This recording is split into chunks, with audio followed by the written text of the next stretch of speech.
no valoramos, no las apreciamos. Y ahí las tenemos tiradas, muy valiosas pueden ser, pero como no nos cuesta a nosotros, no le damos la importancia, no le damos el cuidado que se merece. Así nos sucede a nosotros los cristianos evangélicos concerniente a lo que es el regalo precioso, el regalo valioso que Dios ha dado. ¿Y cuál es el regalo que Dios nos ha dado como a la humanidad entera? Es el regalo valioso, precioso que Él nos ha dado.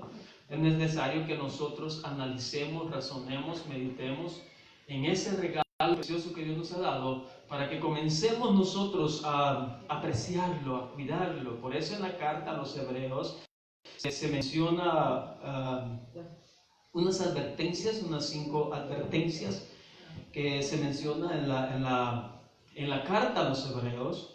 Y la número 1 es a no descuidar la palabra de Dios. Está en Hebreos capítulo 2, versículo 1-4, donde dice que cómo no cuidar. La advertencia número 2 es a no endurecer en contra de la palabra del Señor, a no endurecernos en contra de la palabra del Señor. Y en el capítulo 3, por ejemplo, ahí pone de ejemplo que el pueblo de Israel endureció su corazón y pasó 400 años en el desierto, y lo duro de ello fue que no entraron a la tierra prometida, sino que la generación primera que salió de la esclavitud de Egipto murió al desierto y entra a la tierra prometida ya con Josué, la segunda generación, o los menores de 20 años que salieron de Egipto, y todos los demás no, porque endurecieron su corazón a la palabra de Dios. Por eso está dando esa advertencia. Y número 3 dice a no apartarnos de la palabra de Dios. Lo tenemos en Hebreos capítulo 10, 26. A no apartarnos de la palabra del Señor. Ahí se menciona donde dice que si pecáramos voluntariamente, después de haber recibido el conocimiento de la verdad, ya no queda más sacrificio por el pecado. Y en la número 5, a no despreciar la palabra de Dios. Esas son las advertencias que encontramos en la carta a los Hebreos, y le menciono esto porque, como les digo, nosotros descuidamos la palabra del Señor, no apreciamos la palabra del Señor, no apreciamos, no somos conscientes, no razonamos en lo que es el precio de mi salvación, el regalo valioso de Dios para con nosotros. ¿Cuál es ese regalo valioso que Dios ha dado a usted? Algunos pueden decir la vida eterna, la salvación, el perdón de pecados. No, eso no es, esa es parte del regalo valioso que Dios ha dado. El regalo valioso que Dios nos ha dado es a su unigénito Hijo. Y el que tiene al Hijo tiene la vida. El que tiene al Hijo tiene la salvación, tiene la vida eterna. Ahora vamos a ver entonces, a hablar un poco acerca de, o a estudiar o a meditar lo que le costó a nuestro Señor Jesucristo pagar el precio de nuestra salvación. Para nosotros, bien es cierto, es gratis. Es gratis. Es como cuando nos han dado un regalo, que, o en cumpleaños o algún tiempo que nos han dado un regalo. El regalo para mí es gratis. Pero el que dio el regalo, a él le costó. Él pagó el precio. Más si era un regalo fino, de valor. Bien, así es concerniente a lo que es la salvación. Por gracia es un don, es un regalo. Pero a mí no me cuesta, sin embargo a alguien sí le costó, a Dios mismo le costó, a Jesucristo le costó ese regalo. Nos dice la palabra del Señor en Hebreos capítulo 12, versículo 2. Puestos en pie para mayor reverencia a la palabra del Señor, aunque como yo siempre les menciono, que no es reverencia en sí a la palabra del Señor la que tenemos que tener, sino es obediencia a la palabra de Dios. Y nos dice en el nombre del Padre, del Hijo y del Espíritu Santo, y nos leemos, y nos dice: puesto los ojos en Jesús, el autor y el consumador de la fe, el cual por el gozo puesto delante de él sufrió la cruz, menospreciando el oprobio, y se sentó a la diestra del trono de Dios. Padre, te damos gracias, Señor, una vez más en este día. Gracias te damos por tus bendiciones, por tu ayuda, por tu bondad, por tu misericordia, Señor, la vida que nos das para que podamos en este día, en esta mañana, Aprovecharla, Señor, y estar reunidos, congregados en tu nombre, Cristo Jesús, para alabarte y exaltarte, Señor, y tener ese conocimiento de tu palabra, Señor, recibir ese consejo tuyo, Señor, que viene de parte de ti, esa palabra, Dios, que va a cambiar nuestras vidas, nuestra mente y nuestros corazones para que nos conduzcamos de aquí en adelante, Señor, como verdaderos hijos tuyos, como verdaderos cristianos, que seamos conscientes y que valoremos lo que tú has hecho por cada uno de nosotros, aún nosotros no mereciendo nada, sino lo contrario, Señor, tu juicio, tu justicia, Señor. Gracias te damos, Padre, en Cristo Jesús. Amén y amén. Pueden sentarse, mis hermanos. Como le digo, el precio de mi salvación, nosotros, aunque en esta tarde vamos a ver alguna parte de lo que sucedió con nuestro Señor Jesucristo cuando Él estaba en la cruz, sin embargo no podemos llegar realmente a entender lo que le costó a Él la salvación para nosotros. No podemos realmente llegar a decir tanto le costó, porque solo podemos ver las expresiones de nuestro Señor Jesucristo en el momento que Él estaba en la cruz. Y en el versículo que tenemos como base, donde dice, puesto los ojos en Jesús, el autor y el consumador de la fe. Este versículo muchas veces es mal interpretado o tomado a la ligera. No tenemos, cuando nosotros vemos a un hermano o a una hermana o pastor o líder de algún grupo, de alguna iglesia, nosotros decimos que él anda mal. Y nosotros le decimos, mire hermano, no se fije en el hombre, fíjense en Jesús, Él le ha puesto los ojos en Él. Así lo tomamos a la ligera. Pero yo diría que en un sentido es caricaturizar las verdades profundas que se revelan en la palabra del Señor. Porque cuando nos vemos que he puesto los ojos en Jesús, ¿qué pasó con Jesús? ¿Qué sucedió con Él? ¿Por qué nosotros le vamos a imitar? ¿Por qué nosotros nos vamos a fijar en Él para conducirnos en nuestra vida cristiana, en nuestra vida como ya hijos de Dios? Por eso en su contexto nos dice para que corramos con paciencia la carrera que tenemos por delante. Nosotros venimos en un cierto modo, en un cierto sentido, a refugiarnos en lo que es la iglesia, en lo que es la congregación o en Dios mismo por las cosas que están pasando malas en nuestra vida, por las enfermedades, por la escasez, por la delincuencia, por las amenazas y por fin por tantas cosas que nos suceden en la vida. Entonces nosotros nos sentimos forzados a buscar de Dios y lo vemos como un refugio. Y ahí es donde nosotros estamos y nunca avanzamos de ella. El problema no es llegar de esa manera, porque de cualquier manera Dios va a hacer que lleguemos a sus caminos. El problema es que nunca nosotros avancemos, no demos un crecimiento espiritual, no demos un avance en lo que es el despojarnos de todo pecado, de todo peso y de todo pecado y correr con paciencia la carrera que tenemos por delante. En otras palabras, que haya un cambio en nuestra vida. Por eso nos dice, puesto, ¿qué sucedió con nuestro Señor Jesucristo? El autor y el consumador de la fe. Por cuestión de tiempo no vamos a ver los versículos, los que menciona, por ejemplo, en Salmos 22 al 21, donde el salmo mesiánico, donde allí el salmista está anunciando, está profetizando, está prediciendo lo que iba a acontecer con nuestro Señor Jesucristo cuando Él estuviese en la cruz y cuando Él clama, por ejemplo, Elí, Elí, lema sabachthani, oh Dios mío, ¿por qué me has abandonado? Él está haciendo referencia a lo que es el Salmo 22, en otras palabras, para que los judíos entendieran lo que allí estaba aconteciendo con nuestro Señor Jesucristo cuando Él estaba en la cruz.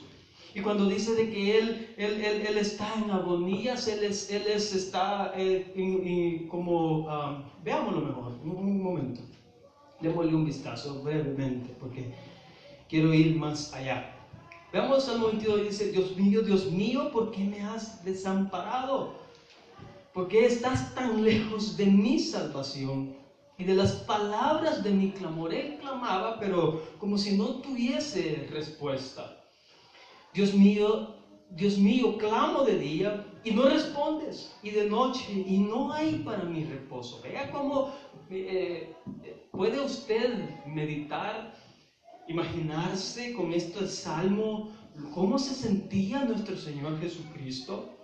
Dice: Dios mío, clamo de día y no respondes, y de noche y no hay para mí reposo. Recordemos la oración de Getsemaní, cuando en las 3 veces que ahí se registra que fue a orar y que encontraba a los discípulos durmiendo, y él, su misma petición era: Padre, si es posible que pase de mí esta copa, si es posible, pero que no se haga mi voluntad sino la tuya. Lucas lo escribe un tanto diferente y le dice: Padre, yo sé que para ti todo es posible, para ti no hay nada imposible. Si fuese posible, aparta de mí esta copa. Pero él se terminaba con la misma frase diciendo: pero que no se haga voluntad sino la tuya.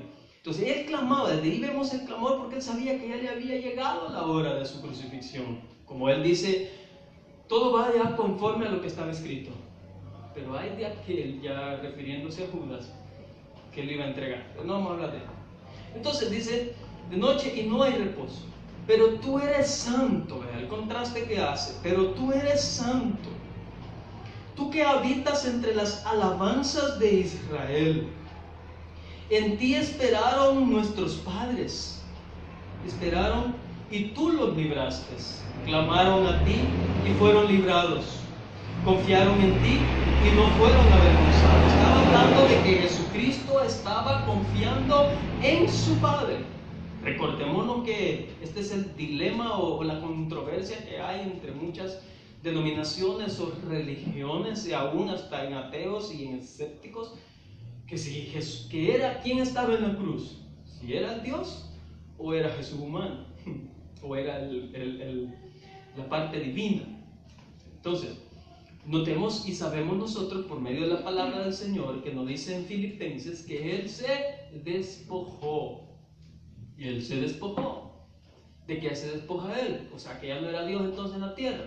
No sabemos que sí era Dios, ¿cierto? Era Dios en la tierra. Él se despoja de su gloria, de sus prerrogativas, de su lugar santo, de su trono sublime, donde Él recibía adoración y vivía en ese lugar santo, alto, sublime, y se humaniza y se viene a la tierra, se encarna y viene a la tierra a vivir y convivir con nosotros los hombres pecadores. Entonces Él se despoja. Entonces, y Él sabemos que, bueno, si yo le preguntara: ¿a qué vino Cristo a la tierra? ¿A qué vino Jesús? A hacer la voluntad de su Padre. A eso vino. A hacer la voluntad de su Padre. Porque resultó que la humanidad, el hombre, que fue hecho a imagen y semejanza de Él, no se sujetó a su autoridad. Entonces Él vino a hacer la voluntad del Padre. Desde la cuna hasta la tumba, Él fue obediente y dependió siempre de la voluntad de su Padre. Por eso le dice: en ti esperaron nuestros padres y esperaron en ti. Clamaron a ti y fueron librados. Confiaron en ti y no fueron avergonzados. Él confió en su Padre. Él confió en su Padre y ya sabemos nosotros que no fue avergonzado. Vea el contraste: mas yo soy gusano. ¿De quién está hablando? Aparentemente está hablando de David, pero David está profetizando o prediciendo acerca de Jesucristo, y él quizás sin saberlo, que era acerca del Mesías. Los salmos escritos alrededor de 1000 años antes de Cristo, 1000 años antes de su crucifixión, y ya se estaba anunciando, ya se estaba diciendo qué es lo que iba a acontecer y qué es lo que estaba pasando cuando Jesucristo estaba en la cruz. Él le dice: mas yo soy gusano y no hombre, oprobio de los hombres y despreciado del pueblo. Fue rechazado por Israel. Usted creo que ya lo sabe. En Juan 1:11, a lo suyo vino, a los suyos, o sea, a lo suyo, no los suyos en sí, a lo suyo, a hacer su obra, a cumplir la voluntad de su Padre. Ese era lo suyo. Lo suyo vino y los suyos, ahí es otra cosa, y los suyos, ahí se refiriendo al pueblo de Israel, a su familia, a sus hermanos, no los recibieron. Mas a todo aquel que cree que le recibe, le da potestad de ser hecho hijo de Dios. Entonces él dice: mas yo soy gusano y no hombre, oprobio de los hombres, despreciado del pueblo. Todos los que me ven me escarnecen. Usted sabe, yo creo que usted sabe de cómo le escarnecían, de cómo le ultrajaban, de cómo se burlaban de él, aún los que estaban con él en la cruz. Le escarnecen, estiran la boca y menean la cabeza diciendo, esto mismo lo encuentra allá en Marcos cuando él estaba prendido en la cruz, donde dice que pasaban y meneaban la cabeza. Y este es el Hijo de Dios. Miren cómo terminó, porque la cruz era un símbolo de maldición, era el sacrificio más cruel para aquellas personas, para los malhechores, para los ladrones, para los sediciosos. En el caso de Barrabás, era un sedicioso, pero Jesucristo lo sustituyó y ocupó el lugar de Barrabás. Entonces, y meneando su cabeza, eso está en Marcos. Entonces dice, todos los que me ven me escarnecen, estira la boca, meneando la cabeza, diciendo, se encomendó a Jehová, líbrale él, sálvele, puesto que en él se complacía. Recuérdese cuando le decían, si eres el Hijo de Dios, ¿por qué no te bajas de esa cruz y nos salvas a nosotros? Se está cumpliendo lo que aquí está diciendo. Entonces, por eso le digo esto, porque para que entendamos, hermanos, lo de Hebreos, volvamos a Hebreos, en el versículo 2, puesto los ojos en Jesús. Lo que nosotros muchas veces los cristianos evangélicos venimos a la iglesia es como decía aquel, pare de sufrir. Porque en una cierta medida nosotros llevamos una vida mal, llevamos escasez, no llevamos abundancia, no tenemos una vida plena, no tenemos felicidad en el hogar, en la familia, en la sociedad. Entonces por eso nos refugiamos en la iglesia, porque ya no queremos continuar con esa vida de sufrimiento. Sin embargo, nos pasamos por alto que en cierta medida tenemos que nosotros como cristianos también pasar por el sufrimiento. Porque nosotros, si merecemos el sufrimiento, alguien sufrió por nosotros, que alguien que era inocente, alguien nos sustituyó a nosotros en el verdadero sufrimiento y en el castigo por nuestras rebeliones, por nuestras transgresiones. Alguien sufrió en nuestro lugar. Por eso dice que pongamos los ojos en Jesús. Ya vimos por qué es el autor y consumador de la fe. ¿Por qué? Porque Él depositó su confianza en su Padre, como dice en el Salmo 16, prediciendo también del salmista David acerca de la resurrección de Jesucristo, que no iba a permitir su Padre, Dios, que su siervo viera corrupción, que su cuerpo. Veamos el Salmo 16. Salmo 16, 10. Y nos dice, porque no dejarás mi alma en el Seol. Recordemos que Jesucristo, los 3 días, la señal que les dio, porque los judíos, pedían señales, los griegos pedían sabiduría y los judíos señales. Y Jesús les dice, no habrá más señal, solo la de Jonás, que así como Jonás pasó 3 días y 3 noches en el vientre del gran pez o del monstruo marino, así el Hijo del Hombre pasará 3 días y 3 noches en el corazón de la tierra. Y Pedro, allá en sus epístolas, menciona que Jesucristo descendió a los infiernos a predicar o a llevarse la cautividad cautiva.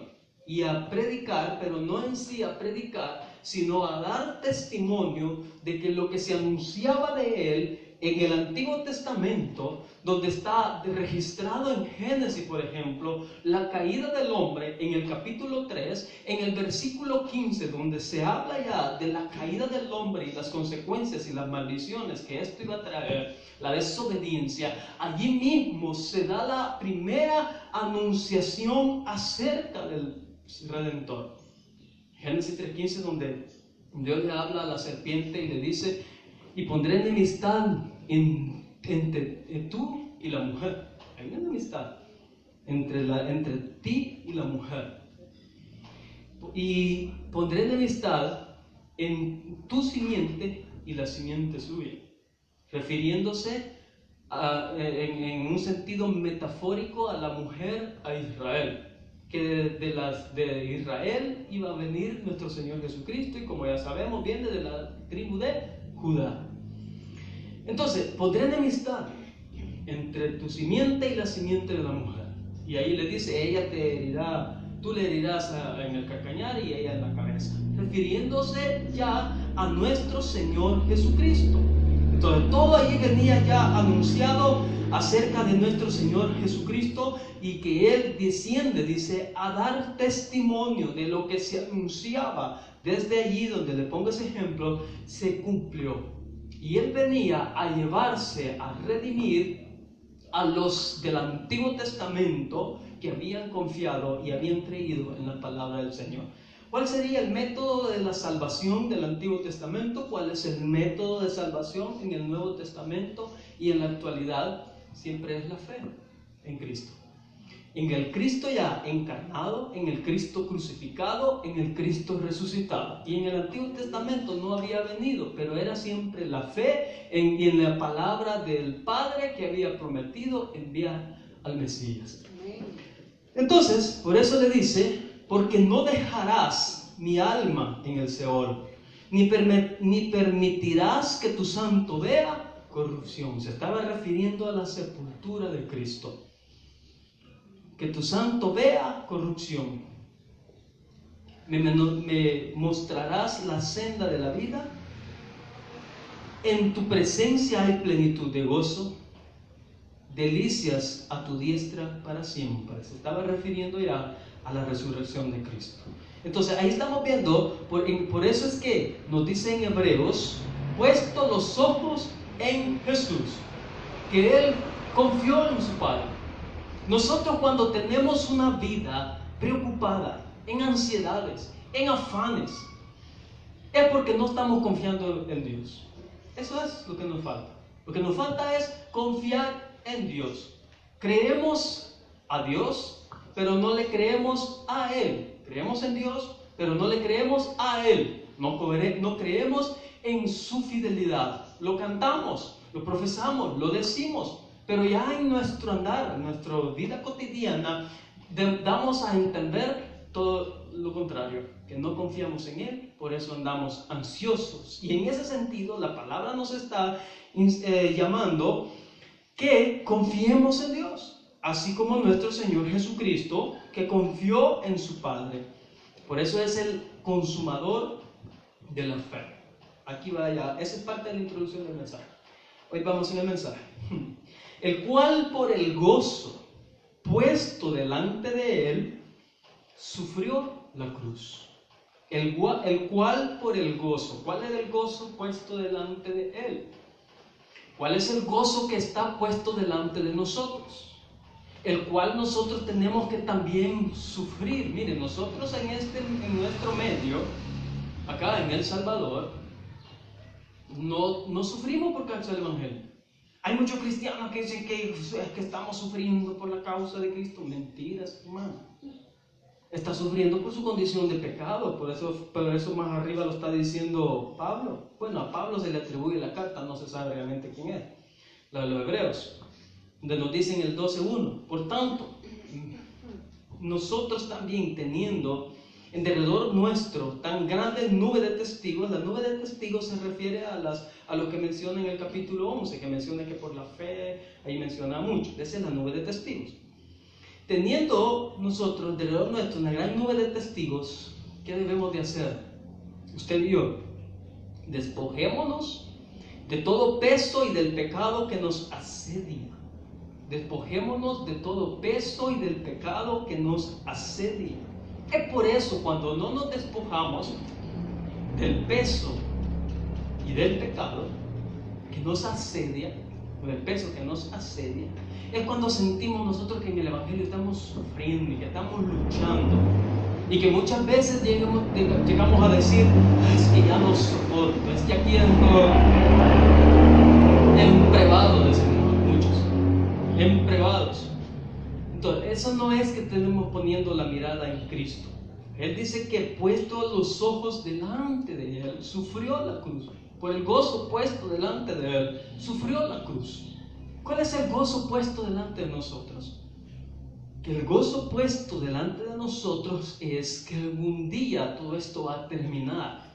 Y lo que se nos ha prometido, salvación y vida eterna, que vamos a gozar ya plenamente de la presencia de Dios. Vamos a estar delante de Él, le vamos a ver cara a cara, le vamos a ver tal como Él es, porque vamos a estar con Él una eternidad. Ese gozo puesto delante de nosotros, que nos motive a nosotros, eso que vamos a estar con Él, que vamos a gozar de Él. Ahí es donde nosotros debemos de despojarnos fácilmente de todo peso y del pecado. Pero no es de ello el que quiero profundizar. No sé si tiene agua por acá. Me regalan, por favor. Acá. No la veo. Bueno, entonces, sufrió la cruz. ¿Y qué pasó? Menospreciando el oprobio. Acuérdense que hay en Salmos mencionado el oprobio. Y se sentó a la diestra de Dios. Vayamos a Isaías 53. Isaías es un libro escrito por el profeta Isaías aproximadamente 700 años antes de Cristo, y ahí ya se estaba anunciando, se estaba profetizando, se estaba revelando lo que iba a acontecer, lo que iba a suceder con nuestro Señor Jesucristo y con nuestro Padre Celestial, cuando su Hijo estuviese prendiendo de una cruz. Y nos dice en el versículo 3 de Isaías 53, despreciado y desechado entre los hombres.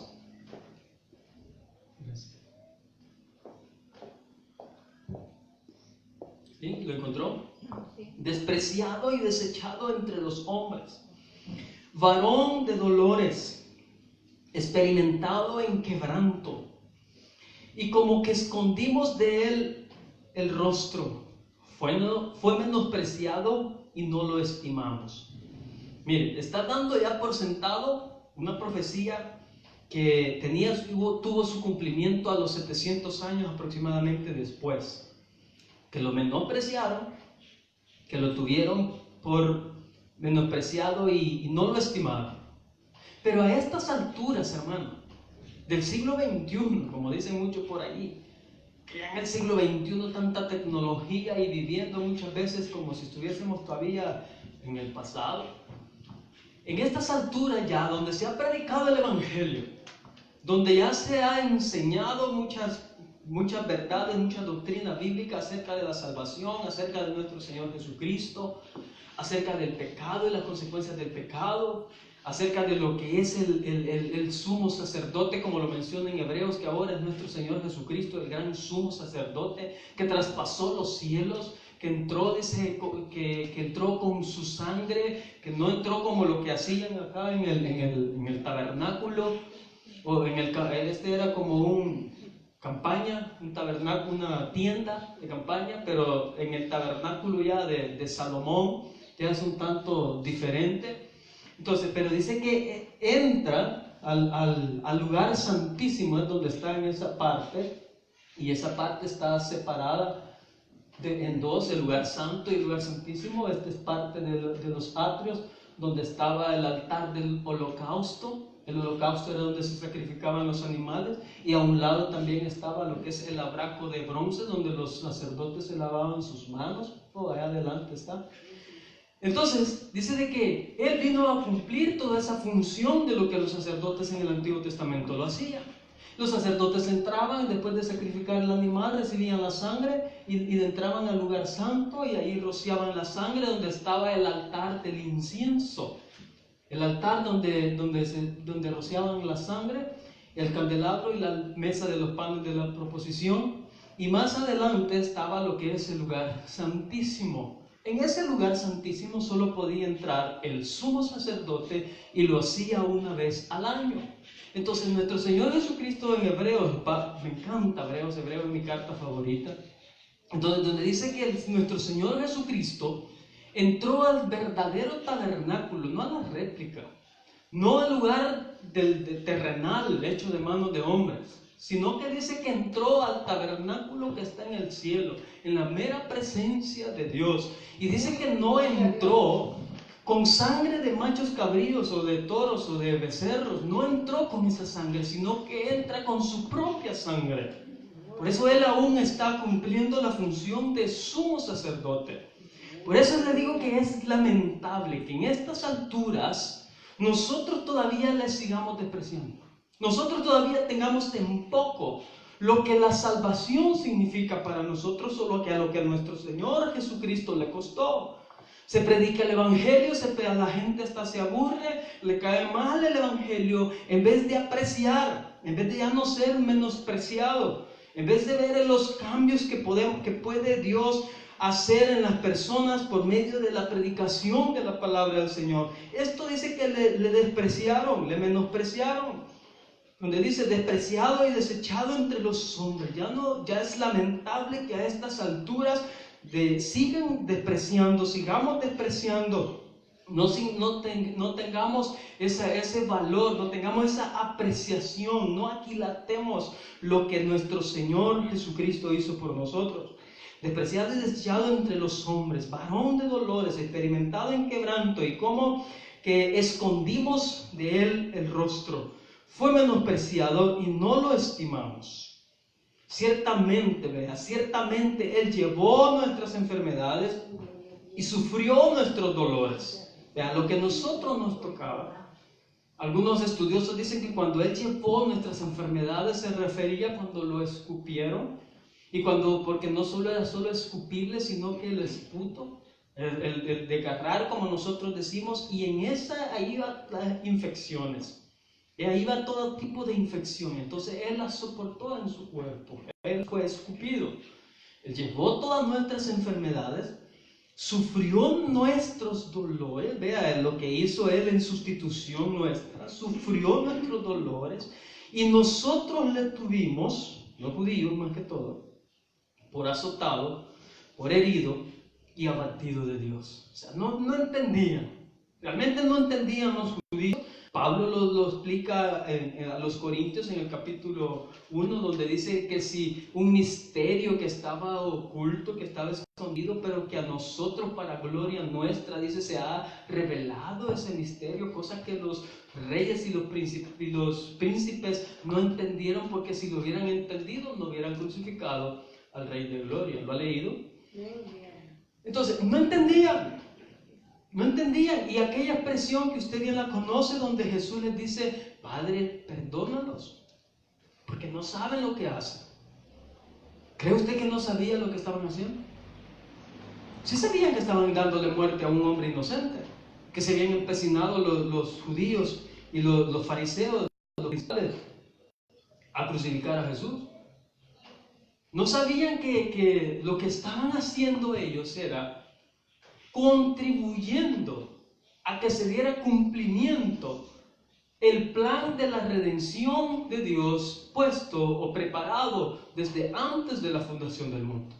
Y no sabían que con lo que ellos mismos estaban haciendo, mi propio punto de vista es que si Jesucristo siempre tenía que llegar a la cruz, iba a llegar. Pareciera ser que si los judíos no lo matan o no lo crucifican, no hubiera llegado. Sí tenía que llegar, pero no por mano de ellos. Ese es mi propio punto de vista. No por mano de ellos. Pero aquí ellos fueron los que tomaron la iniciativa, supuestamente, no porque Dios estaba detrás del telón moviendo todas las piezas. Pero ellos se empecinaron y querían darle muerte. Los juicios fueron de noche, cosa que Israel no podía hacer un juicio de noche. Infringieron la ley solo por darle muerte a Jesús. Y le hicieron los juicios, 6 juicios, 3 con los religiosos, por así decir, y 3 con los reyes, con César, ¿sí? Y el otro, Herodes. Entonces, y dice, mas el herido fue por nuestras rebeliones,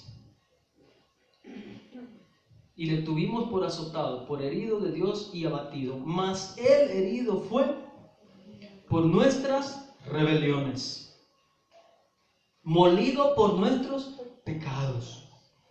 El castigo de nuestra paz fue sobre Él, y por sus llagas fuimos nosotros salvados. Por sus llagas, por sus azotes, fuimos nosotros curados. Todos menospreciamos, como dice, todos nosotros nos descarriamos como ovejas. Esto hace alusión allá en Génesis, donde allá surgió la caída del hombre, el desastre, la rebelión entre el hombre y Dios. Entonces por eso menciona, todos nosotros, no hace énfasis solo a Israel.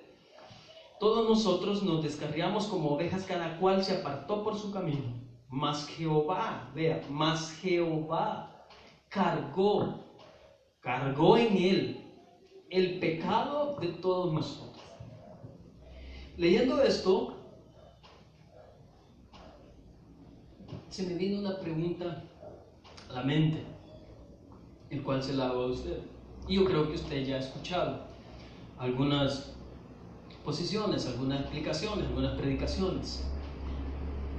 ¿Cómo estaba Dios Padre en el momento que su Hijo estaba en la cruz? ¿Se ha hecho esa pregunta?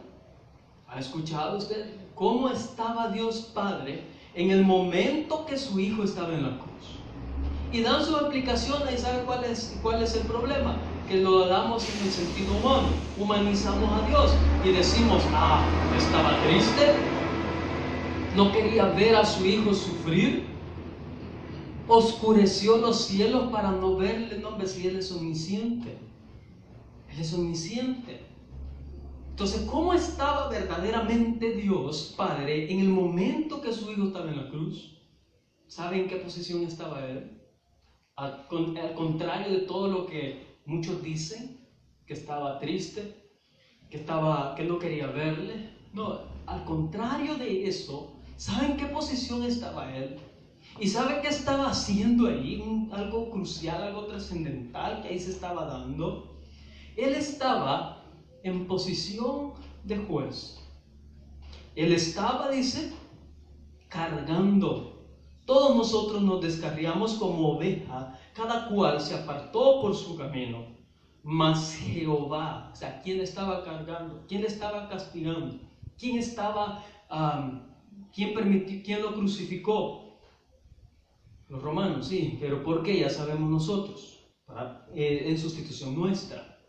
Pero ¿quién estaba haciendo justicia? ¿Qué estaba representando las tinieblas? ¿Qué estaba representando cuando Jesucristo clama, Dios mío, Dios mío? ¿Por qué Jesucristo? ¿En qué posición estaba Él? ¿Por qué Él se sintió solo? ¿Realmente estaba solo? ¿Realmente Dios no estaba viendo ni quería ver lo que ahí estaba pasando? Pues no es esa la respuesta. Dios mismo estaba haciendo algo trascendental. Y lo que estaba haciendo era haciendo justicia por el pecado.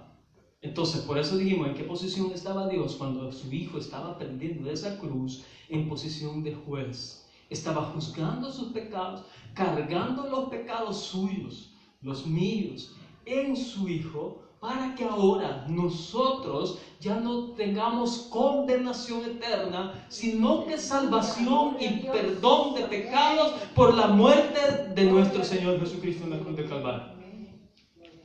Entonces por eso dice, mas Jehová cargó en Él el pecado de todos nosotros. Jehová lo hizo. ¿Quién lo hizo? Dios lo hizo.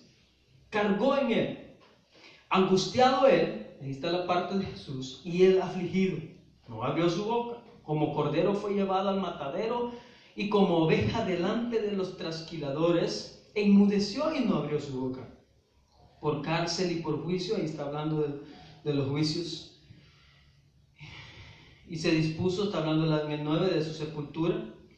Su sepultura, mas con los ricos fue su muerte. Aunque nunca hizo maldad, ni hubo engaño en su boca. Aunque nunca hizo maldad, ni hubo engaño en su boca. El 10. Con todo eso, ¿quién le hizo? ¿Quién lo estaba haciendo? Con todo eso, Jehová quiso quebrantarlo. Mire, Jehová quiso porque algunos pueden decir, bueno, qué cruel es Dios, ¿verdad? Así dicen los ateos, así dicen los escépticos, que padre más cruel que castigando a su hijo. Con todo esto, Jehová quiso quebrantarle. Mire, por eso en las cartas de Pablo, él en su teología, él explica acerca de lo que es la redención del hombre. Por ejemplo, en Romanos, que su tema es la redención del hombre, y dice de que gran sabiduría de Dios, inescrutable, y quién le pidió a Dios consejo, y quién le dijo qué es lo que tienes que hacer. Nadie. Lo hizo en su soberana, en su plena sabiduría. Y por ejemplo en Corintios, en 2 de Corintios dice, y todo esto en Corintios 5, 18, y todo esto proviene de Dios, que Él nos reconcilió consigo mismo, no tomándoles en cuenta a los hombres su pecado. Es algo que nosotros no podemos decir, bueno, y Dios, ¿por qué lo hiciste así? ¿Por qué tomaste la decisión o la determinación de entregar a tu hijo? Eso es crueldad, puede decir alguien. No, Él le plació hacerlo de esa manera. Entendamos que Él, en su soberana voluntad, en su sabiduría, prefirió. Vea, nosotros en vez de verle la parte positiva, la parte grandiosa de Dios, su amor incondicional, su amor grande, que dice que todo esto lo hizo por amor, que de tal manera amó Dios al mundo, como lo dice Juan 3:16, que entregó a su unigénito Hijo, para que todo aquel que en Él cree no se pierda, mas tenga la vida eterna. Entonces, por eso dice que Jehová quiso quebrantar. Él lo quiso hacer de esa manera. Él no le pidió opinión al hombre, no le pidió opinión a nadie, solo fue una reunión entre la Trinidad, de formar y de hacer y de ejecutar el plan de la redención del hombre, porque Dios conocía desde antes de hacer la creación cómo íbamos a terminar hundidos en el pecado. Hundidos en el pecado. Entonces Él tomó a bien hacer el ser, poner a su Hijo en sacrificio para que nosotros ahora podamos tener el perdón de nuestros pecados. Por eso dice, con todo eso Jehová quiso quebrantarlo, sujetándole a padecimientos. Cuando haya puesto su vida en expiación, Jesucristo puso su vida, lo sujetó a padecimientos. Alguien puede decir, Jesucristo sufrió injustamente, Jesús sufrió injustamente. Cuando nosotros no razonamos, no meditamos, damos una respuesta a la ligera, sí, Él sufrió injustamente. No estamos tomando en cuenta que Él lo hizo por nosotros. No lo hizo por Él, lo hizo por nosotros. 2, entonces no somos conscientes que cuán pecadores somos y cuánto castigo merecíamos o merecemos. Por otro lado, 3, estamos haciendo a Dios injusto, que es lo que sufrió de más de la cuenta. Y hay cosas que no es así. No sufrió ni un azote de más, ni un azote de menos, ni una bofetada más, ni una bofetada menos. Sufrió lo que a Dios satisfizo su justicia. No justicia de un Dios santo. Lo que satisfizo su justicia, se hizo justicia por su maldad, por su pecado, por mi rebelión, por su rebelión. Se hizo justicia en Cristo Jesús. Por eso dice, sujetándolo a padecimiento. Cuando haya puesto, cuando Jesucristo, mire, si Dios lo entregó, sí, pero Jesucristo no vino forzado.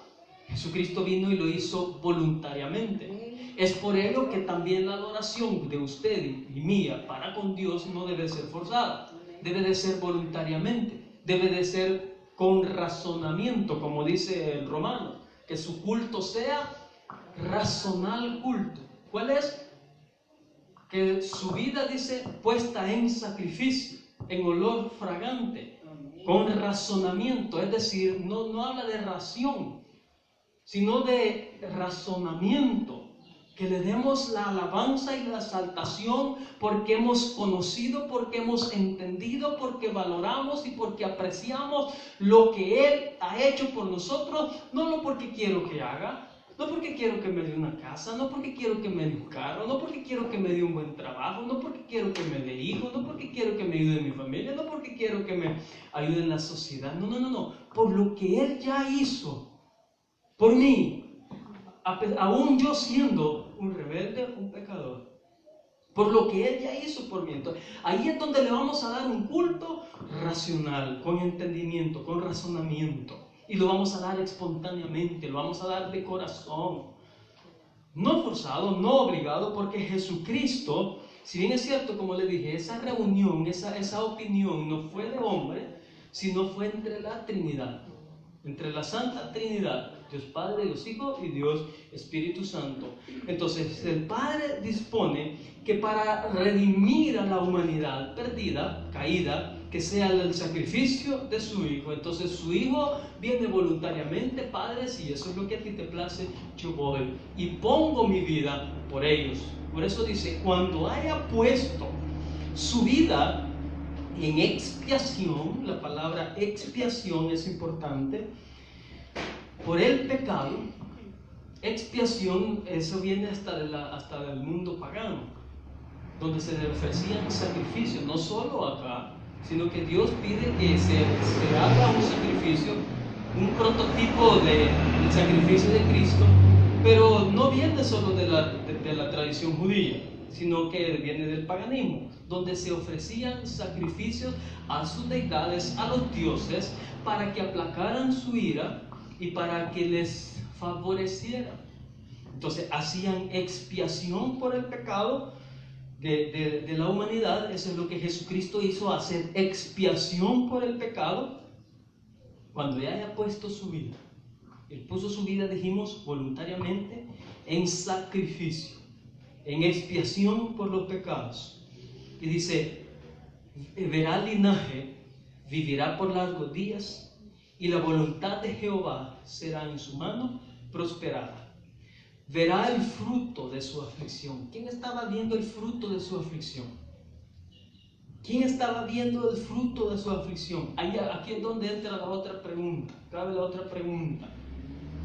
¿Cómo estaba Jesucristo en el momento que Él estaba en la cruz? Ya vimos en qué posición estaba su Padre. No es que estuviera triste, no que estuviera mucho menos enojado por lo que le hicieron. No, estaba complacido porque estos habían contribuido a que su plan se llevara a la perfección. Entonces estaba viendo el fruto de su aflicción. No se oscureció, ya no nos va a alcanzar el tiempo para ver el significado de las tinieblas. Entonces, verá el fruto. Dijimos, estaba viéndolo. Es omnisciente. Estaba viéndolo, y es más, Él estaba, dice, quebrantándolo, sujetándolo a quebranto. Y estaba encargando en nosotros el castigo por el pecado. Entonces estaba viendo el fruto de su aflicción. ¿Y qué pasó con el resultado? Verá el fruto de su aflicción, de su alma, o de la aflicción de su alma, y quedará satisfecho. Dios, el sacrificio de nuestro Señor Jesucristo, como le mencioné un rato, satisfizo la justicia de Dios, donde la justicia de Dios es reivindicada, donde no ha quedado ningún pecado impune, ninguna mentira, ninguna blasfemia, ninguna fornicación, ningún adulterio, ninguna borrachera, ninguna herejía, nada queda impune, todo es pago. Por eso la palabra final de Cristo Jesús, cuando dice tetelestai, o sea, consumado es, pago es, pago es.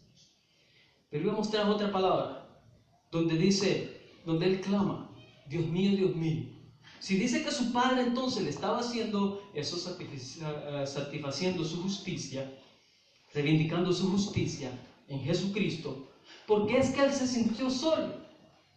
¿Por qué es que Él se sintió abandonado? Cuando Él clama: Dios mío, ¿por qué me has abandonado? ¿En qué posición estaba él? Ya vimos parte en Salmos donde él era un gusano dando alusión, pero en Romanos, en Corintios, en 2 Corintios capítulo 5, versículo 21 dice, al que no conoció pecado, por nosotros lo hizo pecado. Entonces, en ese momento que Jesucristo estaba prendido en la cruz, desde que fue su crucifixión desde las 9 de la mañana, la hora tercera, en la hora sexta hubo tinieblas, y en la hora novena expiró, que es la hora novena, las 3 de la tarde. Entonces, cuando él, en ese momento, cuando ven a la mediodía, la hora sexta, las 12, que hay tinieblas, allí las tinieblas representan lo que es la maldad, el pecado, el reino de las tinieblas, pero también representa lo que es el juicio de Dios contra el pecado. El juicio de Dios contra el pecado. Entonces ahí ya se está viendo lo que es el juicio de Dios cayendo sobre Jesucristo. En ese momento él era pecado. En ese momento, bueno, los judíos tenían el concepto o en la palabra le encontramos, mejor dicho, de que es maldito aquel que muere prendido de un madero. Ellos por eso no entendían y decían, ¿cómo es que Jesucristo, si dice que es el Redentor, que es el Hijo de Dios, es prendido de un madero? Si esa es maldición. Maldito aquel que muere en un madero. Entonces ellos no entendían. ¿Por qué Jesucristo entonces se sintió solo? ¿Por qué se sintió desprotegido? ¿Por qué se sintió desamparado? Si es que Dios estaba teniendo siempre el cuidado y el control de todas las cosas. No estaba pasando desapercibido nada. El problema o la causa por la cual él se sintió solo es porque en ese momento Jesucristo estaba tomando su lugar y mi lugar. En ese momento él había tomado su lugar y mi lugar. Entonces era pecado. Y como Dios no se puede llevar con el pecado, no puede relacionarse. Es una imposibilidad que él tiene. Aunque él quiera, no puede. Es una imposibilidad que él tiene porque él es santo. Entonces, ahí es donde se sintió sin el favor de él, de Dios, sin la gracia de Dios. Y lo que estaba soportando era plenamente la ira de Dios. ¿Sabe usted que los atributos de Dios son eternos? Por eso muchas veces dicen algunos, bueno, ¿y cómo es posible, dicen los escépticos, cómo es posible de que la salvación dependa de un judío crucificado y por el sufrimiento de ese judío en la cruz, que solo fueron 6 horas, y por ese sufrimiento de un judío salve a mucha humanidad, a muchos cristianos, y todos los demás que dicen ellos que no son cristianos o que no pertenecen a la cristiandad se van a ir al infierno por una eternidad? Eso es injusto, porque solo 6 horas.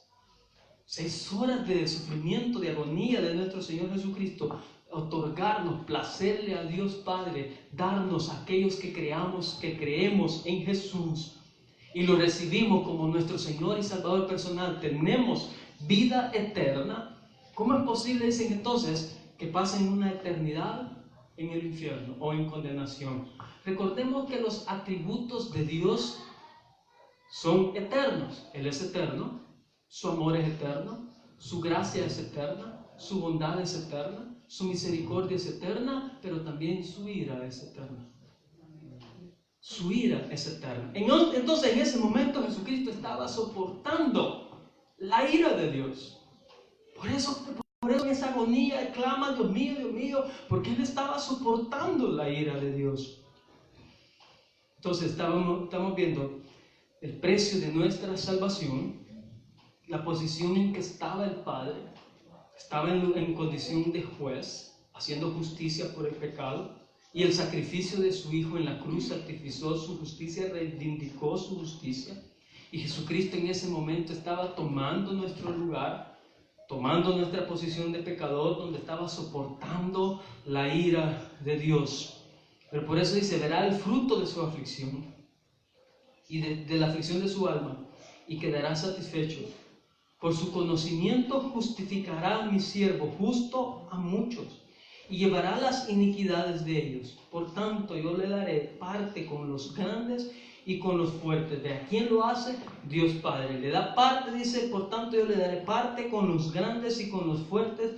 Repartirá despojos, por cuanto derramó su vida hasta la muerte y fue contado con los pecadores, habiendo él llevado el pecado de muchos y orado por los transgresores. Cuando allá le dice, Dios mío, perdónalos, Padre, perdónalos, porque no saben lo que hacen. No sabían que lo que ahí estaba sucediendo, algo crucial, algo trascendental, donde él estaba haciendo la reconciliación. Y termino con lo que es 2 de Corintios 5, 18, lo que le mencionaba hace un momento. 2 de Corintios 5, 18, donde dice, y todo esto proviene de Dios, quien nos reconcilió consigo mismo por Cristo, y nos dio el ministerio de la reconciliación, que Dios estaba en Cristo reconciliando consigo al mundo, no tomándoles en cuenta a los hombres sus pecados, y nos encargó a nosotros la palabra de la reconciliación. Así que somos embajadores en nombre de Cristo, como si Dios rogase por medio de nosotros. Os rogamos en nombre de Cristo, reconciliados con Dios. Y el 21, al que no conoció pecado, por nosotros lo hizo pecado. ¿Qué somos ahora nosotros? Nosotros que sí hemos sido mentirosos, fornicarios, adúlteros, blasfemos, odiosos, envidiosos, ¿qué somos ahora ya estando en Cristo Jesús? Por eso en Romanos capítulo 8 dice, ahora pues, ninguna condenación hay para los que están en Cristo Jesús. Ahora pues, antes sí, pero los que ya estamos en Cristo Jesús no hay ninguna condenación, porque somos ahora hechos justicia de Dios en Él. Al que no conoció pecado, por nosotros lo hizo pecado. Si Él nos estaba sustituyendo, entonces podemos decir que Él no mintió y murió como un mentiroso. Él no fornicó y murió como un fornicario. Él no adulteró, murió como un adúltero. Él no robó, murió como un ladrón, y más sustituyó al ladrón y al sedicioso de Barrabás. Él no asesinó, murió como un asesino. Él no violó, murió como un violador. Él no robó, murió como un ladrón. Para que ahora, ¿qué pasa? Todos aquellos nosotros que hemos estado hundidos en el pecado, que somos mentirosos, que somos fornicarios, que somos ladrones, que somos adúlteros, fornicarios, seamos hechos justicia de Dios en Cristo Jesús. ¿Puede entender lo que eso implica? Lo que es para mí la salvación grande, que como dicen en Hebreos, ¿cómo despreciar o descuidar una salvación tan grande? ¿Cómo descuidar una salvación tan grande? Ese versículo muchas veces es mal interpretado o se presta para mala interpretación, el cual no voy a entrar a detalle. Solo le digo que la salvación se pierde o no se pierde. Solo le respondo, esté usted seguro de que tiene su salvación, esa salvación grande que no se puede comprar con nada. No podemos nosotros alcanzar el estándar de la santidad de Dios o la demanda de la justicia de Dios por nuestros propios méritos. No podemos. Por eso es una salvación grande. Aparte de lo que a Jesucristo le costó, es una salvación grande. Por eso debemos de apreciarla, por eso debemos de cuidarla. A los filipenses le dice, ocúpate de vuestra salvación con temor y temblor. Ocúpate.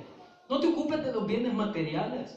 No te ocupes de que quieres prosperidad. No te ocupes de que quieres una vida terrenal feliz, en dicha. No, preocúpate de que tienes tu salvación. Si tienes tu salvación, al contrario, esto es mío, al contrario de perderla, no escaparás de ella. Pero preocúpate por tu salvación. Preocúpate por tu salvación. Que es una salvación grande. No se puede obtener por otros medios. Las religiones lo plantean de muchas maneras. Nosotros no predicamos religión. Predicamos a Cristo, como decía Pablo, crucificado y a este resucitado. En eso se fundamenta nuestra fe. En nuestro líder, a diferencia de las sectas, que también tienen sus líderes, tienen sus apóstoles, tienen sus profetas. A diferencia de las sectas, nosotros fundamentamos nuestra fe en nuestro Señor Jesucristo, que murió, pero que al tercer día resucitó y ahora está sentado a la diestra de Dios Padre, para que todo aquel que en Él cree no se pierda, mas tenga la vida eterna. Dale ese fuerte aplauso a nuestro Señor Jesucristo. Padre, te damos gracias, Señor, en esta mañana. Gracias te damos, Señor, por tu bondad, por tus misericordias. No podemos realmente, Señor, entender cuánto te costó a ti, mi Cristo Jesús, la salvación, nuestra salvación, para que ahora nosotros fácilmente podamos decir: soy salvo y tengo la vida eterna. Ahora fácilmente lo decimos porque creemos en tu palabra, creemos en ti, que tú eres nuestro Señor, que tú eres nuestro Salvador, y que tú pagaste nuestros pecados, que tú llevaste nuestras rebeliones. Ahora ayúdanos, Señor, para ya no ser más rebeldes, para ya no ser más desobedientes a tu palabra, para ya no ser, Señor Jesús, hijos necios, para no tener en poco lo que te costó a ti la salvación, para que nuestra adoración a ti, Señor, sea espontánea, para que nuestra adoración así, Señor, sea una adoración natural, producto de un nuevo nacimiento. Señor, producto de ese razonamiento, de ese entendimiento, que aunque materialmente no tengamos nada, y que aunque tú sabemos que tienes el control de todas las cosas, pero si aún así no nos das bienes materiales, pero tenemos garantizado, tenemos seguro lo que es